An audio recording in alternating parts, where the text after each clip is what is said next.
下象棋，掌握残局的杀法是象棋的基本功。倘若能够入局做杀的话，那绝对是象棋高手。各位棋友，今天我们依然为大家介绍金钩炮，其中今天这一局在最后的攻杀阶段，那可以说邪门入局，巧妙做杀。红方金钩炮，黑方进卒，红方上马，此时黑方也选择上马。这一局的开局和前面第8局是有些类似之处，但是在后续的杀法可以说突破了天际。此时红方进车巡河，黑方平炮亮车，意在跟红方对调。那显然红方这个车的位置非常的好，肯定是不愿意的。车2平4占据这道线。接下来黑方就开始了反击，进车抵达下2线，既封锁，同时平车过来压马倒吃炮。红方称势，黑方跳外马，此时红方退炮打车，黑方退车也仅此这一个位置。接下来前面一局红方都是马8进9，这一局开始选择进兵，采取先补后中路，这里进兵压制。黑方现在马2进3走不到，选择马2进1，此时红方飞象。这步棋先稳固中路，同时也是防止这里平炮过来，将来势必从3路线沉重打击。此时黑方选择平炮过来，红方跳马，你这里要打就打吧。黑方不着急，选择出车，显然他不能走车1平2，因为红方可以平炮，又把这个车打回老家，只好选择车1进1。那么好了，这时候红方采取进兵，对你的右翼展开一个牵制，显然不能进卒炮打底象。黑方选择象棋进5，此时平兵。现在轮到黑方行棋，他很想平车占据这道线，但是这样一走的话就卡住了象腰。这个变化我们也为大家小试牛刀，稍微分析一下。这里卡住，红方进炮打象，这里来一个先手将军，黑方称势。此时接下来红方只要一闪开的话，这里象吃着炮，先平车守住马，进车吃卒吃兵，意在飞象吃炮，先闪开，黑方平车吃掉。那么好了，吃完之后红方选择炮8平7，因为这个车在这里拦截，现在平炮的话也是将来为杀棋做一定的准备。黑方此时此刻选择进卒，这里采取进攻。那么好了，红方直接平开车，黑方进卒吃兵，这一步棋接下来要压制这个马。那现在感觉这个马如果说退回来了，再次进车吃，但是黑方完全没有发现红方在这里是有杀棋的。此时红方上马踩车，那么好了，这个车一旦丢掉了，这一局也不用再玩了，显然是黑方败局。选择进车抓马，哪曾想这里双车进车下底，就是个绝杀。好，我们返回来继续进入今天的主题。显然黑方平车占据那道线稍微有些鲁莽，他选择卒7进1，这步棋进卒吃兵，同时马还踩着车，红方平车吃掉。吃完之后，黑方这里是有后续手段的，炮9退夜，意在重炮打车，然后从3路线一路突围。此时红方这个车赶紧闪开，黑方这里欣喜，现在你终于让出了一条那道线，平车。这里也是双车双炮一马，火力集结，看起来黑方的攻势非常的凶猛。那么红方在这里并不着急，选择进兵。此时黑方平炮，意在从这里进行了重炮，无限往前翻。红方平兵吃掉卒，意在下一步棋进兵吃马。黑方在这里并没有进炮进行交换，而是选择平车吃兵。下一步棋就比较厉害了，进车吃马，这里是白吃一个，因为你吃完之后平炮打的话，它可以双炮打象，形成一个双杯陷9的杀法。红方退马避让，意在守护底象。黑方进车吃马，这里卡住象腰，下一步棋还是暗藏进炮双倍陷阱的杀法。红方飞象，此时黑方平车吃马，吃完之后，那么现在你吃完，红方也吃掉。显然黑方这里目前来说没有杀棋，如果说双炮想下底的话，还得调整车位，卡住两个象腰。黑方在这里索性平炮打掉兵，这里打完之后，接下来就进入今天最为精彩的残局攻杀阶段了。此时打着车，红方平车，占据那道线。下一步棋就比较厉害了，这里一旦跳马的话，双车同路，进车砍底式，就有相应的杀棋。那么可能有朋友在这里认为，我这里还有这个炮在这里进行一个防守，但是你这个炮在这里进车砍掉士之后呢，红方他依然可以摆炮，那这样同样形成双车错杀法。好了，我们就直接进入精彩阶段。现在红方赶紧进车，这里避让，此时红方上马，意在双车夺底式。黑方称士，红方再上马。那这里黑方一看，红方这是走的什么棋啊？这一步棋是不是走漏了？平炮过来，这里既牵制又要炮打双车，势必红方在这里要丢掉一车。那么好了，棋友们在这里看一看，接下来金钩炮真正的邪门杀法开始巧妙入局了，看你能不能想得到接下来这两步精华的招法棋局呢？红方上马踩掉象，这里显然黑方不能飞象吃马，因为红方进炮一将军的话，比如飞象吃马，进炮将军的话只能退象，再次重炮闷杀。那么黑方如何解救呢？当然这里如果说称士的话，同样进炮打底象，这里还有上马踩掉炮，形成一轮交换，双炮双车从他的右翼进攻啊，势必非常容易。他这里有两个变化，炮四平三，先挡住炮，同时飞象吃着马，这样的话想解杀。第二个策略是将五平六，我们分别来看。此时这样走完之后，棋友们在这里思考一下，换作是你的话，红方如何入局做杀呢？如果说上马踩炮，退车吃掉，进炮打的话，后续没有杀棋。当然走马五进七的话，他也平炮给你打掉了，依然是没有杀棋。这步棋如果能够想出来的话，残局功夫肯定在夜8以上。我们话不多说，红方进车砍掉底士，这里来一个将军。黑方只有一种策略，仅此退士吃掉，因为红方这里还有老家还有一个车，吃完之后红方上马将军。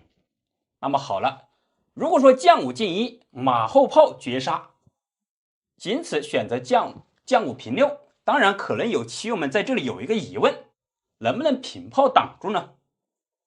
我们先看正谱，他这里平开，红方进车吃掉，这里一将军只能将6进一，再次进炮将军。好了，再进一，此时平车将军，平炮，退车吃炮，绝杀无解。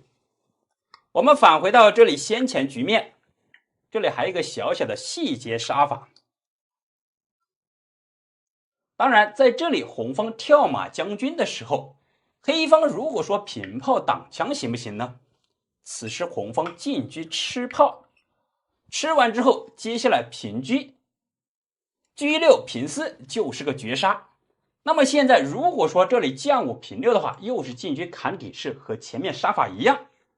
黑方在这里可以选择进炮打掉炮，这里退炮还打着马，当你平车过来的话，他可以退炮打掉马，这样解杀。但是真是这样情况吗？大家不妨在这里可以再次进行思考一下。当然此时平车抽马也是可以的，但是红方目前来说弃子必定要有攻杀，这一步棋也是走得非常的精妙。平车车马双将，黑方老将显然不敢吃啊，这里是马后炮。不吃的话，现在只能走开，将5平6。此时进车将军，将6进1，进炮再来1将军。如果说上3楼底线抠杀，只能称是退车砍士将军，再次退掉。接下来平车，大家有没有觉得这个杀法非常的精妙呢？先前这里炮打着马，士吃着车，老将吃着车，可以说车马只身险地，只为夺取老将最终的胜利。我们继续回到先前局面，黑方还有一个将5平6的策略，此时红方依然是进炮打掉底象，这里来一个将军，黑方将6进1，仅此一步。此时红方上马踩掉炮，踩完之后，显然黑方在这里丢子了，退车吃马。红方进炮将军，老将闪开的话打车，黑方这里有一个后手退炮挡住。此时红方进车吃炮。那么好了，吃完之后，这里车一闪开的话，势必黑方这个车也是必然要丢。黑方选择把这个车走起来。当然在这里进车的话，他还要避开红方抽子。这里红方如果说退车抽马的话，双车双炮也能锁定胜局。但是红方这里是有连杀的，棋友们也不妨再次暂停一下手机屏幕，看看你的残局杀法能不能巧妙入局呢？显然如果说退车将抽不到什么子，此时这一招就必须得掌握了弃车砍士，稍微需要一点胆量。现在黑方他要不要将6进1呢？此时将6进1再退车将的话，务必还是要吃。接下来进车砍掉形成夹车炮杀法。与其这样，还不如这里将军的时候退士吃车，吃完之后红方重炮将军。黑方老将无论上还是下，红方都是进车砍绝杀。这里红方把弃车砍士形成一个夹车炮杀法，也是发挥到了淋漓尽致。好了，棋友们有没有觉得今天的邪门入局杀法让你有所启发呢？如果说觉得还不错，欢迎长按点赞，强烈推荐一下，评论区来个666也是对我的支持，非常感谢各位朋友们。各位棋友，今天将为大家分享一局八卦阵精彩实战对局。可以说八卦阵布局如果不了解这个阵型，很容易遭到致命的打击。我们直接进入主题，红方第一步飞象，黑方当头炮，此时红方马2进4，形成一个拐角马护住中兵。那么比较好的有马8进7，当然黑方在这里选择车9进1，更加有杀伤力，快速出车。现在红方象7进9，形成了双飞燕，黑方来势汹汹，平车就过来抓马。这里意在进炮打掉中兵，红方当然是进车守住。黑方马2进3，原则上目的很简单，启动右方的力量。此时红方依然是马8进6，黑方车1进1。那么走到当前这个局面呢，红方的八卦阵基本阵型已经初步完成。大家可以仔细分析一下，两个马成功马将来车出来也是非常的迅速，而且这两个炮也被称之为万能炮，随时有左炮右移，双炮连结，同时还价当头炮也是势在必然。同时我们也为大家说明一点，八卦阵主要是以守为攻，等待对方来进攻，实行一个围歼的原则。那么好了，走到这里之后呢，红方采取一个称势，因为黑方有当头炮，将来补后中路也是势在必行。黑方平车抓马，红方再次进车守住。现在黑方一看呢，选择进车巡河，这也是不错的走法。此时红方兵7进1，目的就是挺兵制马，制约黑方的这个3路马。黑方心想卒5进1，既有当头炮中路加强进攻，同时将来也有马3进5从中路突破。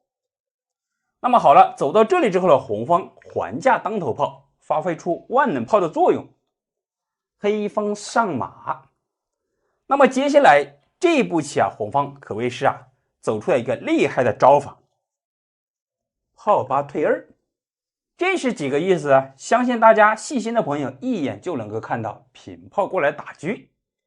可以说黑方目前来说双车占据内道线是非常好的位置，也是兵家必争之地。这个内道线将来可进攻可防守。现在黑方一看这里要打车肯定是不愿意离开，来了一个将计就计，车6平4。心想如果说红方不仔细的话，比如平炮过来打双车的话，黑方进车砍马这样的话经过这个交换，如果说你进炮打车，黑方平车吃车，交换完毕显然黑方得子。如果说你直接进车吃，他同样是进车给你吃掉，依然是黑方在这里得子占优。显然红方如果说这样走的话，肯定是不占便宜的。那么好了，红方在这里显然是抵挡不住，马6进7，这里就采取了一招引军入瓮。那么现在黑方一看呢，这个马势必是很容易被捉，选择进车。殊不知这一步棋就已经落入了红方的圈套之中，也是本局造成一个败局的根本原因。红方平车守住。那么好了，接下来黑方一看呢，我现在这里车吃不到你这个马，炮2平3，加强火力，实行一个串打。下一步棋卒3进1，这里挺卒吃兵，同时威胁车和马。那么好了，接下来红方就走出了惊天妙手，开始利刃出鞘。大家不妨暂停一下手机屏幕，看看如果你是红方的话，接下来这一步棋该如何行棋呢？我们不妨观察一下红方的阵型因为八卦阵的话，它是子子有根，互相形成一个连结。红方平炮过来打车，那黑方在这里一看呢，这个车4平6，同样是再次占据内道线。接下来走到这里之后呢，可以说就决胜了关键。红方称势再打车，当然这里平炮打车也还是不错的选择，但是称势打车更加有威力。这样的话同时也是松开了马腿，马还踩护着自己的势。现在黑方一看呢，稍微有点叹息，这个车被活活打死了。但是也心有不甘呢，感觉如果说平车吃马的话倒也还是可以，但是弃子就要进行一个抢攻，因为中路有炮，中路有进攻的优势，采取了进车过来。你这个炮是无根之炮，那我现在交换稍微还是划算一点。红方进炮打掉，黑方平车吃炮来抢夺一个先手将军，红方称势。那么好了，走到这里之后了，黑方这个车它不好出来，所以说选择了一招卒5进1。心想如果说红方冲兵吃卒的话，退车吃掉，这样的话就把这个车给走出来，同时中路也是有一定的威胁力度。殊不知红方这里直接来了一个退炮，这里走了一个进炮，正好马踩着黑方这个车。那么好了，这个车又置于危险之中。我们可以仔细分析一下，这个车吃不了兵呢，这里马踩着，逃的话也仅此在这里只能走车5平7，他还走不了这里来。接下来红方平炮打卒，又打着这个车，又不能退车吃，这个马在这里发挥出了相当大的威力和作用。那没有办法，黑方仅此一步，跳马格挡。此时红方上马踩卒，这里就威胁黑方7路马，马一旦有所闪失车跟着一起遭罪。可能朋友们会在这里会认为我能不能进炮打掉兵呢？如果说你进炮打掉的话，红方上马这里一踩，当然呢你还是不敢踩我的马，因为这样的话车容易被丢，马踩着车还踩着马。比如平车过来抓马的话，红方跟你交换，交换完毕之后呢，显然红方在这里再次得子，黑方啊可以说是自立，在上面啊已经没有什么战斗力了。好，我们返回来，那么只能选择防守啊。他这里比较稳妥的就是象7进9，先守住马，守也是守不住了，再次进兵。好了，走到这个局面，黑方也只能拍大腿，后悔也来不及了，只能缴械投降了。进兵一吃掉马的话，这个棋局啊，基本上也可以缴械投降了。大家有没有觉得这一局啊，在实战当中走出了八卦阵精彩的魅力？可以说啊，子子生根，环环相扣，请君入瓮，一招制敌。好了，今天初步八卦阵就为大家分享到这里。如果说大家觉得还比较精彩的，欢迎点赞交流，非常感谢。天下武功无坚不摧，唯快不破，下象棋也是如此，不仅比的是功力拼的更是速度。那今天这一局尤其是在最后的攻杀阶段呢，那谁的速度快，谁能够掌握全局的命脉。好，我们直接进入主题。红方当头炮，黑方反家当头炮，红上马，此时黑方走了一个马8进9。这步棋可能棋友们一看呢，稍微有点古怪，这不是猎手炮吗？对呀，黑方这里是大猎手炮，如果说走马8进7的话是小猎手炮。那这里好像看似红方能够进兵打掉中卒，难道黑方故意扔一个炸弹吗？实则这是黑方的一个诱敌深入。如果说红方直接进炮打中卒的话，在开局阶段，第一炮不侵发，第二你打完中卒反而帮助黑方补后中路。因为当头炮的话，双方补后中路是势在必行的事情。这样的话，反而接下来黑方有马2进3的话，这里踩着中炮的话，带着步子走的话，显然黑方从步数上面能够反先。所以说这里也是黑方的一个计谋。那红方马8进9，黑方马2进3。那这里同时我们也说明了，如果说在我们现在走的红方马8进7的话，显得黑方这个中卒少了一层防护。接下来我们进攻的思路从他中路进攻势必对黑方来说是一个重磅炸弹。好，我们就按古朴的来。此时红方出车抓炮，黑方平车保住，红方进车巡河，那黑方也出车，红方平车。那走到这里，相信棋友们一看呢，这不是和前面的猎手炮开局是一模一样的阵型吗？双方成一个对称子力，显得左右均衡出子，4平8稳。但是接下来前面我们有看过，黑方直接车2进4的话走巡河车，我们屡次进兵上马打车黑方是屡战屡败。那么本局他就采取了新的策略，我直接进车过河，那你就拿我没招了吧？那我这里塞过来之后呢，你再进兵的话，你就没有跳马打车的这个棋了。那这里实则当你这样走的话，其实有一个非常好的巧妙化解手法，我们只需要炮8平7，直接跟你对窝车。你如果说直接对的话，我们回马踩掉，那显得红方这个车在巡河位置占领的军事制高点，可进可退，同时还能接应自己的子力往前方输送。你即便是平炮对车我可以闪开，那这样显然红方出子速度稍微快一点。好，那但是古朴在这里就没有采取这个策略，而是走了一个士6进5。那这步棋稍微有些匪夷所思，棋友们也可以跟着一起思考一下。那他称这步士的话有何目的呢？目前来说分说不一。好，此时我们接下来我们就看黑方如何行棋。此时黑方选择了炮8平7对车，因为红方这个巡河车在这里位置太好了，拦住了封锁住了黑方的子力。他这里如果说对掉的话，显得他这个车封制住我们的，这样他抢了一步先手。所以说红方先避让一手。此时黑方再次接二连三的进攻，直接采取车8进8，目的很简单，接下来进炮打兵打底象，这样的话好像红方有些招架不住。那此时红方就必须得采取防守了。那这里我们可以看打兵是主要的一个事情，象飞不起来呀，所以说红方直接选择了兵3进1，把这个小兵交给巡河车来看守。那走到这里之后呢，我们分析一下，此时在这里其实黑方已经反先了。我们可以看黑方双车已经过河，同时有一定的攻势。反观红方这个子量目前来说稍微有些拥挤，出子速度稍微比较慢。好，那接下来红方又该怎么走呢？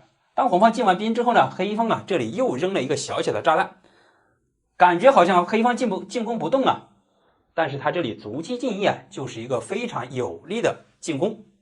此时我们可以看呢，感觉我好像进兵吃掉你这个卒啊，你即便是进炮打我马的话，我平炮打过来，大家形成一个交换，你也捞不到什么便宜。但是啊，如果一旦吃了就会坏事儿。那我们给大家演变一下，当你红方吃掉，黑方他不是进炮打，而是正好这个车啊在这里发挥不了作用，退车啊吃兵。那这个兵的话就显得你前去无门，后退无路了，左右来不了，因为这里炮打着底象啊，这里有闷弓，你这个马也跳不动，所以说这个兵呢，当他平车吃兵的话，这个兵呢就白白送掉了。即便是你进兵的话，他跳马正好帮助他出动大子。所以说我们在平时下棋的时候啊，这一个小兵呢，切记啊不能疏忽。那红方该怎么办呢？我们可以根据这个阵型来分析一下，主要是黑方最为有利的就是对我们三路底象的威胁。所以说这里啊，炮5平6调整阵型，腾挪一下，提前为象3进5留出一个道路。那走到这里之后，接下来黑方就有2个策略了。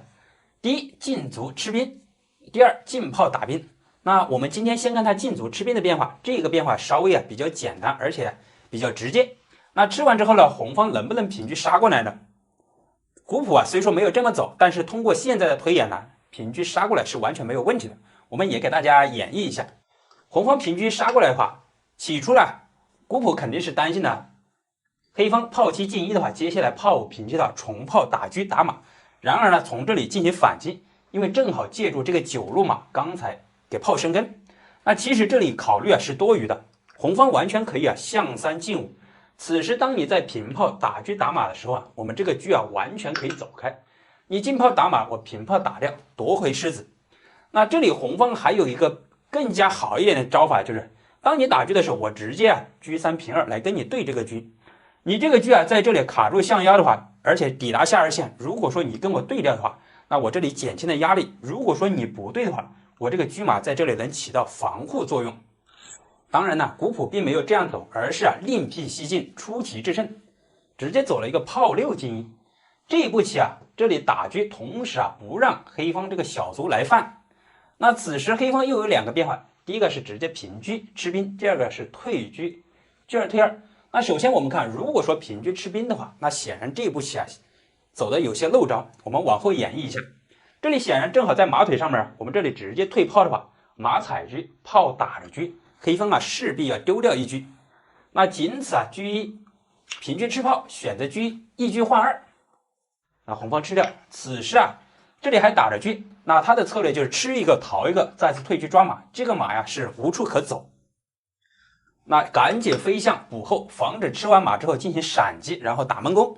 此时黑方吃掉。那好，吃完之后呢，接下来红方直接上马。红方上马的目的啊，主要是啊，接下来对完子之后呢，红方啊要采取拔掉中炮或者7路炮，因为黑方的中炮对红方来说啊，势必造成了非常大的牵制与威胁。那此时一看呢，黑方选择卒3进1，他目的也是防止啊红方上马踩他的马。但是啊，红方在这里依然是上马，这里就交给黑方抉择了。你如果说上马踩着，我给你吃掉；你上马不踩的话，我直接一马踏掉你的中炮，把你中炮有进攻子力的威胁的话消灭掉之后呢，反而我双车炮啊对你来说啊是有一定的胜势。那此时黑方也没什么选择，直接上马踩掉，红方进车吃掉。那他这里选择交换呢，也是有一个目的的。把这个车啊调虎离山，然后他好中炮发出，打掉中兵，然后镇住中路。那走到这里之后呢，接下来红方直接进炮下去，这里采取反扑之势，进车砍士啊，双车错就有杀棋，黑方仅此称势。那好，再次进车抓中卒。这步棋啊走完之后呢，接下来黑方啊基本上可以啊有一定的败局之势了。首先我们看啊，抓中卒你是无子可保啊，这个车又退不回去。然而呢，后方的这个马炮啊没有办法保。当红方平车吃完卒之后呢，威胁中炮，一旦把中炮中路占领之后呢，黑方啊将是无机可乘，红方取胜呢也是指日可待。那显然呢，红方进炮打车的时候，黑方平车吃兵的话是一个漏招。那它还有第二个变化，就是车2退2。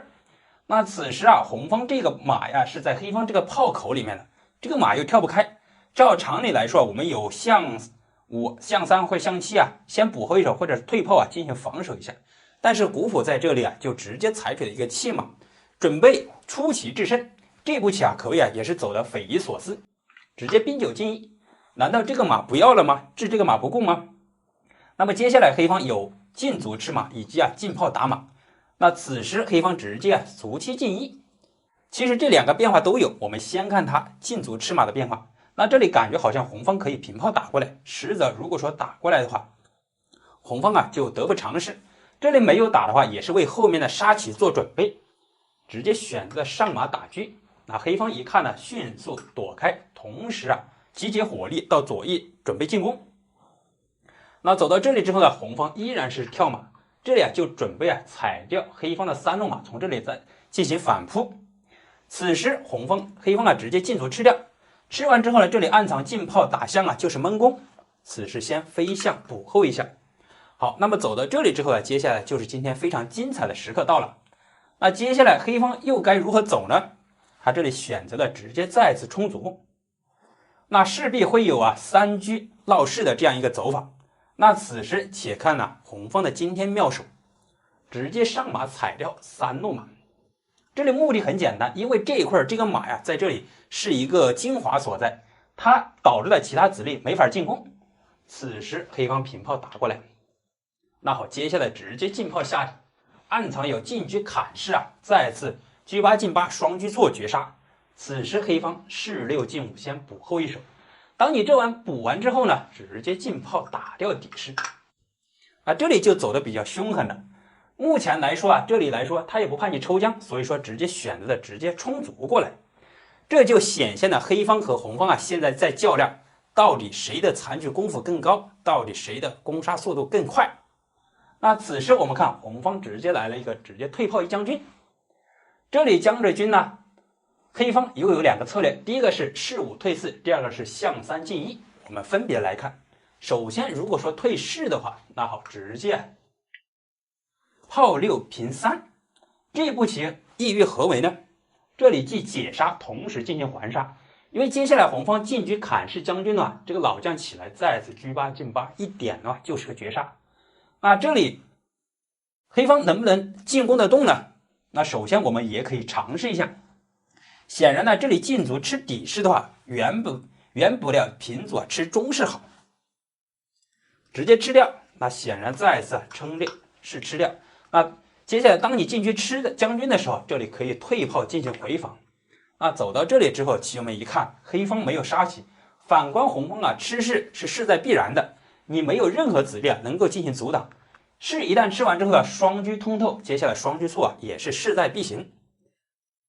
在这里还有第2个变化，当红方退炮将军的时候，黑方可以象3进1。那接下来就进入今天最为精彩的对攻阶段了。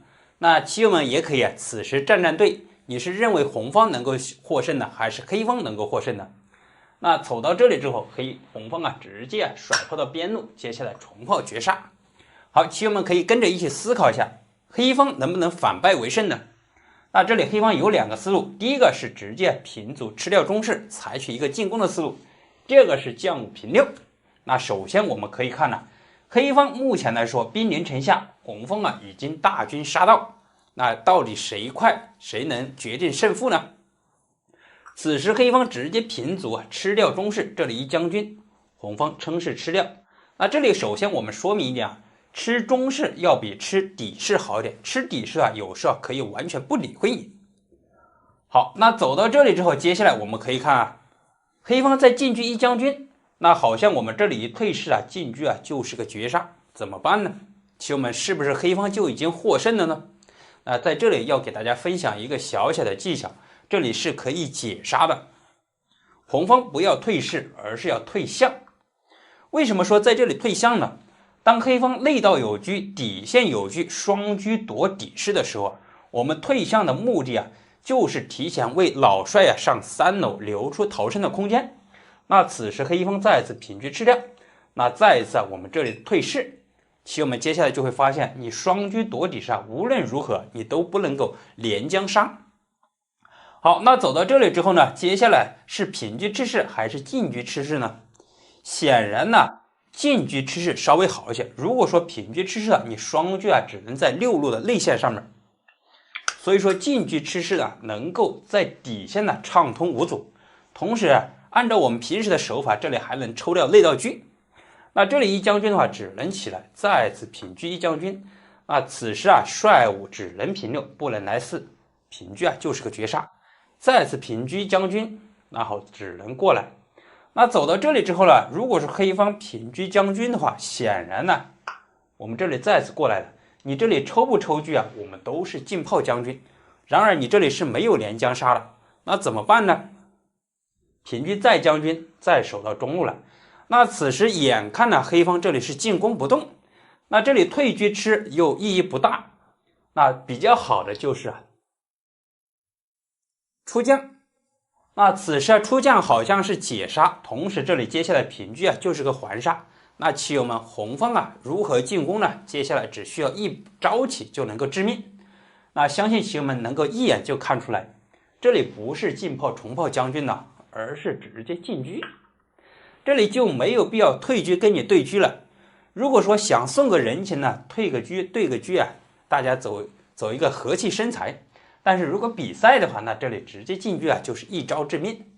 那此时我们可以看呢，黑方双车在这里显然攻势很猛，但是这个士在这里起了一个非常关键的作用。老将起不来，这里有车不吃你，有杀先看杀，这也证明了速度才是决定胜负的关键所在。有不少朋友一直在评论区留言讨论问我梅花谱到底有多少级。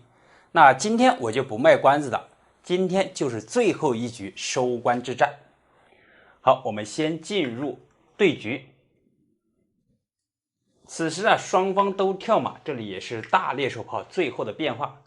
红方上马，黑方马2进3，红方出车，黑方平车，停车问路，黑方也出车，平车保住。此时红方平炮亮车，同时对车。那前面呢我们就没有做过多的讲解，棋友们可以结合前面190到199一起观看。那前面这些变化我介绍的非常的清楚。那走到这里之后，红方平车避让，那黑方目前来说就直接抓准机会进车卡住，进炮打兵打底象。那此时红方调整阵型，提前为象留出一个道路。黑方抓准机会走得非常的凶猛，双车过河，全面压制。那红方也不甘示弱，进炮打掉，直接挑起战端。这里还打着象黑方选择象3进1，先飞掉。此时红方目前来说没有手段，赶紧兵9进1，既活通马路，也是启动后方的力量。此时我们可以观察一下这个阵型，我们下棋兵合一处是有非常大的讲究，既能够增加火力，同时兵合一处它还有一个负面的作用，就是子力相互阻挡。好，此时红方走完之后呢，黑方一看你也打完了，那该轮到我了，我这里进炮打兵，这里打象先避让一手。这个炮不侵发就为这个3路马拖更留下了隐患。我们如果说进车他这个3路马的话，那肯定他这个马势必会遭到一定的威胁。好，那此时黑方感觉阵型不稳，选择士4进5，他也是为了防止我们进车过来骚扰。那走到这里之后呢，红方直接跳马，上马越河。如果说此时黑方不注意的话，我们直接平炮有打车，这一打车的话，车一平开，这个炮反而能够下底，在底线进行埋伏一个定时炸弹。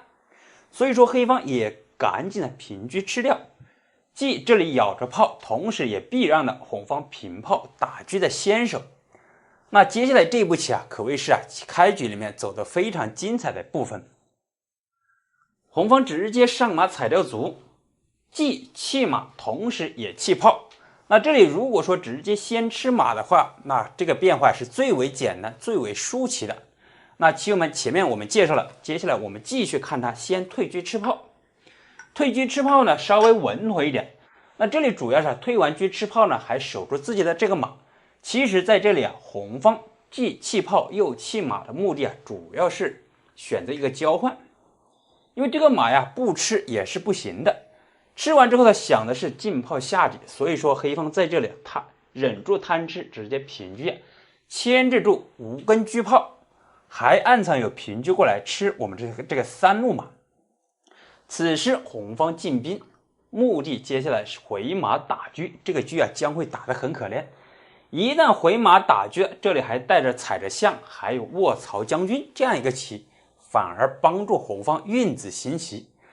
那黑方赶紧呢，车儿进3步，既压制住红方的车炮，不让红方车炮往前进行了战斗。此时那红方又该怎么走呢？选择直接进兵，这里要吃象。那前面我们有讲过，如果说他这里退象的变化，那非常的简单。那今天我们继续讲他平车，这里准备吃马的变化。因为这里他认为目前来说红方前方没有什么进攻，他这里吃马的话，先能捞一个实惠。此时红方回马，准备调整马位。那前面一局我们给大家介绍的非常清楚，如果说此时直接退车吃马的话，黑方得不偿失。因为红方直接跳马，准备这里有卧槽将军的棋，即便是你平炮的话，也难以抵挡。所以说他这里感觉红方最为隐患比较大的、比较危险的人物就是红方这个马。这个马一旦能够有机会卧槽挂角或者将军的时候这个老将一动就立刻会遭到致命的打击。所以说他选择了先飞象打马。那此时走到这里之后，红方又该怎么走呢？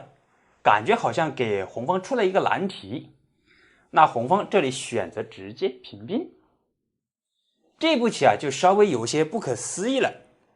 此时黑方又有2个选择，第一个是直接退车吃马，第二个是退车吃兵。显然呢，这个马的诱惑比较大，所以说他选择先吃马。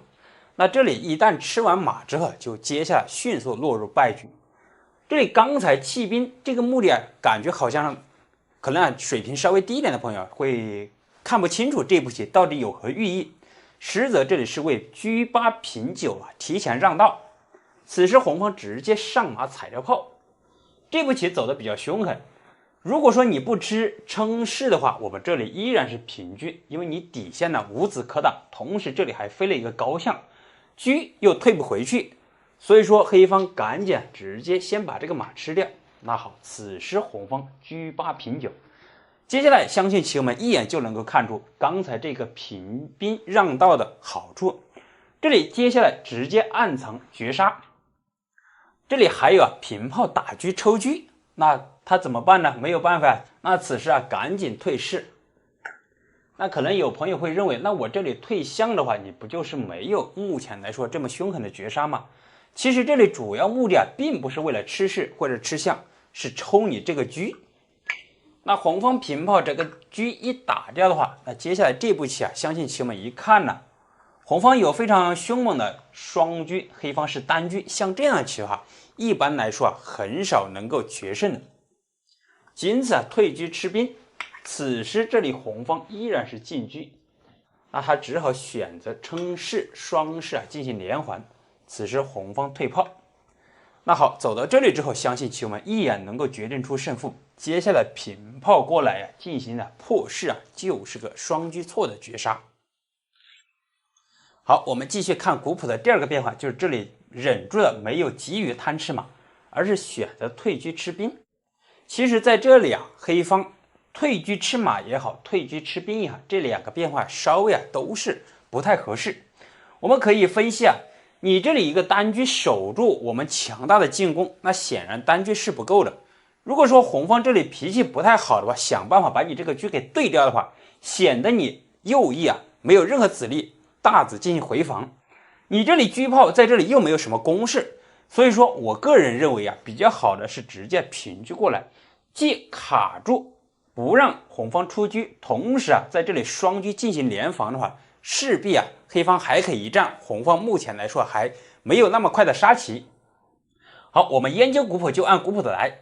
这里吃完之后呢，红方平车，那接下来依然有进车下底。那此时那古谱的走法是直接退车底线防守，因为如果说退士的话，这里车守内道，同时这个马随时都有跳开。那怎么办呢？黑方选择了直接退车守底线。那可能棋友们会认为这里应该还有一步棋可以平车，牵制住红方的车马。那这样的话，你这个目前来说就没有杀了吗？其实这样的话也是输棋最快的。我们稍微演示一下。那这里直接进车一将，你怎么办呢？如果说此时退士的话，那这里进炮下底的话，车炮啊能够把底线啊进行突破。如果说你直接退车的话，那这里相信棋友们一眼也能够看出，脾气好一点呢，我进炮下底这里一将军，把你这个车赶走，然后再进行炮撵单杀打士，破掉你的士。一旦这个士打完之后，老将请上2楼啊，这里跳马将军呢还能够把这个车给抽掉。那如果说稍微直接一点的话，就是直接平车跟你兑换掉。一旦兑换完之后呢，车马炮3子啊，在你空虚的右翼啊，是很容易阻杀的。那这个变化相对而言比较简单，我就不做过多的演示。好，我们继续看古谱，最为稳妥就是直接先退车回来底线进行防守。那他这里一旦防守啊，感觉好像我们进攻不动啊，但是红方9路车以及6路车啊，两个车位置非常好，直接跳马踩车，这个车啊就踩得非常的可怜，他仅此车2平3一步。此时红方啊再次跳马踩车，也是为了调整阵型。那其实在这里我们还也给大家介绍一个盘外的招法，完全还可以进炮下底，因为你这里不敢吃炮啊。如果说你退车吃马或者说退车的话，我们进行的借助炮的力量，车能够下底实行一个炮撵单杀。那这样的话，黑方也势必迅速会被攻破。所以说他这里红方选择了直接跳马踩车，那此时黑方选择直接平车跟我们对车。那可能有棋友们会认为我这里能不能平车牵制住呢？实则你这里平车牵制住也未尝不可。但是红方可以进炮，那进完炮之后呢，接下来有平炮打车，然后回马的话，那这个棋相对而言红方更加的有攻势。所以说古谱在这里黑方并没有这样走，直接选择跟我们对车。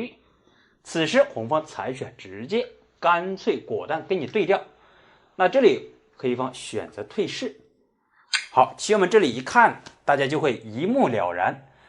这里一旦是对完之后呢，车对完之后呢，红方是车马炮3子归边，他这个底线呢又没有象进行防守，非常的空虚，直接进炮一将军。黑方选择将5进1，此时再回马一将，准备将5平6。此时红方再次进车将军，黑方选择士6进5。借逃士，同时也为老将多留一条道路。红方直接跳马踩掉一将军，此时老将不能下去只好赶紧上来，再次平车砍中士。那么接下来平车兜底的话就是个绝杀，那怎么办呢？黑方选择平炮先守住，此时红方再来一套组合拳，退炮一将军，这个炮只好中炮发出。这里先打一将，红方上马踩掉。好，那相信棋友们走到这里之后这个胜败已经决定。只要一回马，不管回马回到哪里都是个绝杀。而且我们这里还有平车这样一个绝杀，8角马。